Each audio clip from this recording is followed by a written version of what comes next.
Today, I'll be disassembling a liquid cooler to show you its internal structure. At the same time, I'll try adding water to it.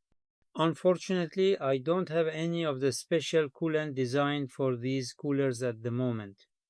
I found some online and placed an order, but until it arrives, I'll be using distilled water. Let's start by removing all the screws. Inside there's a special liquid, but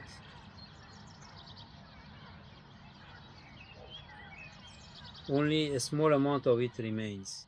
As you can see, it's crystal clear and there doesn't seem to be any issue. I want to completely drain the remaining fluid. For those curious about the pump section, I've removed that part too. It's quite an interesting structure. Thanks to the coils, the impeller spins and circulates the water through the system. Some coolers have a rubber plug here. You open it and inject water with a syringe. I want to try this using distilled water. If that strange noise disappears and the cooler works properly, I'll go ahead and replace it with the original coolant when it arrives. Now, I have monoethylene glycol and a bit of leftover liquid from the old cooler. I've mixed that with some distilled water. This should improve the performance of the plain water for now. Let's test the pump. As you can see, it's spinning perfect, no issues there. We can fill the liquid from here until the radiator is completely filled. I'll keep adding coolant until water starts coming back from the other hose. Water is now flowing back through the hose.